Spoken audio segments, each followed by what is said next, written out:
شروع اللہ کے نام سے جو بڑا مہربان اور نہایت رحم کرنے والا ہے۔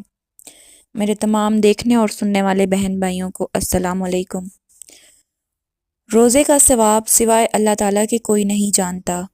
حضرت عبداللہ بن عمر رضی اللہ تعالیٰ عنہ سے مروی ہے کہ نبی کریم صلی اللہ علیہ وآلہ وسلم ارشاد فرماتے ہیں، روزہ رکھنے والے کا ثواب سوائے اللہ عز و جل کے کوئی نہیں جانتا۔ روزے دار کا اجر خود اللہ تعالیٰ عنایت فرماتے ہیں۔ حدیث قدسی میں ہے، نبی کریم صلی اللہ علیہ وآلہ وسلم نے فرمایا، اللہ فرماتا ہے، روزہ میرے لیے ہی ہے اور میں ہی اس کا بدلہ دوں گا، کیونکہ روزے دار میری وجہ سے اپنی خواہش اور کھانا پینا چھوڑتا ہے۔ ایک اور حدیث قدسی میں ہے، اللہ تعالیٰ ارشاد فرماتے ہیں، آدم کا ہر عمل اس کے لیے ہے، یعنی اس میں اس کی ذاتی کوئی غرض شامل ہو سکتی ہے، لیکن روزہ میرے لیے ہی ہے اور میں خود اس کا بدلہ دوں گا۔ روزے کی حیثیت ڈھال کی طرح ہے۔ نبی کریم صلی اللہ علیہ وآلہ وسلم کا یہ ارشاد ہے، روزہ ڈھال ہے۔ ایک روایت میں نبی کریم صلی اللہ علیہ وآلہ وسلم نے ارشاد فرمایا، روزہ ایک ڈھال ہے، جیسے قتال کرتے ہوئے یعنی دفاع کی غرض سے تم میں سے کسی کے پاس ڈھال ہوتی ہے۔ ایک حدیث میں حضرت عائشہ رضی اللہ تعالی عنہا سے نبی کریم صلی اللہ علیہ وآلہ وسلم کا یہ ارشاد مروی ہے، روزہ جہنم کی آگ سے بچنے کے لیے ڈھال ہے۔ روزہ دنیا آخرت کی خوشیوں کا باعث ہے۔ حدیث میں نبی کریم صلی اللہ علیہ وآلہ وسلم نے ارشاد فرمایا، روزے دار کے لیے دو خوشیاں ہیں، ایک وہ خوشی جو اس کو افطار کے وقت ملتی ہے اور دوسری وہ خوشی جو اسے اپنے رب سے ملاقات کے وقت حاصل ہوگی۔ سبحان اللہ۔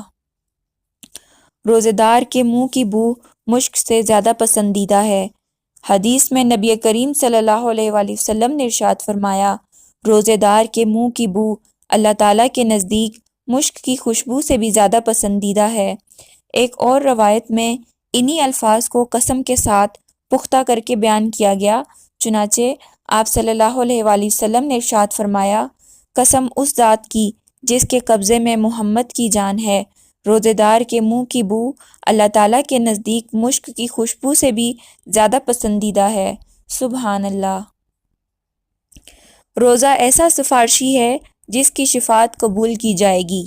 حضرت عبداللہ بن عمر رضی اللہ تعالی عنہ نبی کریم صلی اللہ علیہ وآلہ وسلم کا یہ ارشاد نقل فرماتے ہیں، روزہ اور قرآن بندے کے حق میں شفاعت کریں گے۔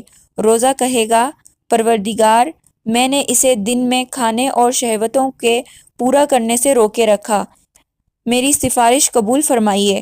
قرآن کریم کہے گا، یا اللہ، میں نے اسے رات کو سونے سے روکے رکھا، اس کے حق میں میری سفارش قبول کیجیے۔ بس دونوں کی سفارش قبول کر لی جائے گی۔ روزہ جسم کی صحت اور زکوٰۃ ہے۔ حضرت ابو ہریرہ رضی اللہ تعالی عنہ نبی کریم صلی اللہ علیہ وآلہ وسلم کا یہ ارشاد نقل فرماتے ہیں، ہر چیز پر زکوٰۃ لازم ہے اور جسم کی زکوٰۃ روزہ ہے۔ سبحان اللہ۔ اللہ پاک ہم سب کو روزہ اور قرآن کریم کی سفارش نصیب فرمائے اور اس ماہ رمضان کے صدقے دنیا آخرت کی بھلائیاں نصیب فرمائے، آمین۔